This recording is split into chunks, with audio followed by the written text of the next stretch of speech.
রাঙামাটির ঘাগড়ায় সেনাবাহিনী ও সন্তু গ্রুপের যৌথ হামলায় এক ব্যক্তি গুলিবিদ্ধ, ৩ জন নির্যাতনের শিকার। রাঙামাটি কাউখালী উপজেলাধীন ঘাগড়া ইউনিয়নের কোজইছড়ি মোন নামক স্থানে সেনাবাহিনী ও জনসংহতি সমিতি বা জেএসএস সন্তু গ্রুপ যৌথভাবে এক অভিযান পরিচালনা করেছে।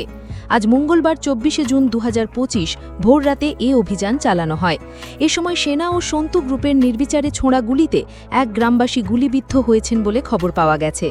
এছাড়া সেনারা উত্তর মোন পাড়া থেকে অন্তত ৩ গ্রামবাসীকে আটক করে স্কুলঘরে বন্দী করে রেখে তাদের ওপর শারীরিক নির্যাতন চালিয়েছে বলে স্থানীয়রা জানিয়েছেন।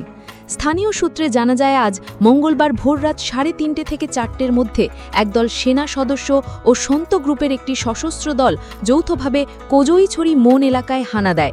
এ সময় তারা এলাকায় আতঙ্ক সৃষ্টি করার জন্য এলোপাথারি মুহুর্মুহু গুলি বর্ষণ করে। তাদের ছোড়া গুলিতে ঘাগড়া ইউপির ডানে উল গ্রামের এক গ্রামবাসী আহত হন।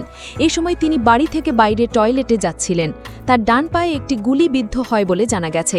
অপরদিকে সেনারা ফুরো মোন এলাকার উত্তর মোনপাড়া গ্রাম থেকে ৩ গ্রামবাসীকে আটক করে স্থানীয় একটি স্কুল ঘরে আটকে রেখে তাদের ওপর অমানুষিক শারীরিক নির্যাতন চালিয়েছে বলে খবর পাওয়া গেছে। নির্যাতনের শিকার ব্যক্তিরা হলেন মনসুক চাকমা, তার ছেলে সিন্ধুমণি চাকমা ও অন্তর চাকমা। তারা সবাই ৩ নং ঘাগড়া ইউনিয়নের উত্তর মোনপাড়া গ্রামের বাসিন্দা।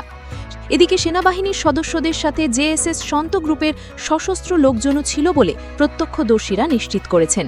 গুলি চালানোর পর সন্ত গ্রুপের ১৭ জনের একটি সশস্ত্র দলকে আজ সকালে রাঙামাটি চট্টগ্রাম সড়ক পার হয়ে ঘাগড়ার আমছড়ির দিকে যেতে দেখেছেন বলে তারা জানিয়েছেন। এলাকায় ত্রাস, আতঙ্ক সৃষ্টি ও জনগণের আন্দোলন দমন করতে এই যৌথ অভিযান চালানো হয়েছে বলে স্থানীয়দের ধারণা। এর আগে গত ২১ জুন হতে সেনাবাহিনীর সদস্যরা চেলোছড়া, জুনুমাছড়া, কোজইছড়ি, ধুজ্জাপাড়া, কাশখালী স্কুল সহ বেদবুনিয়ার বিভিন্ন স্থানে অবস্থান করেছিল বলে স্থানীয়রা জানিয়েছেন।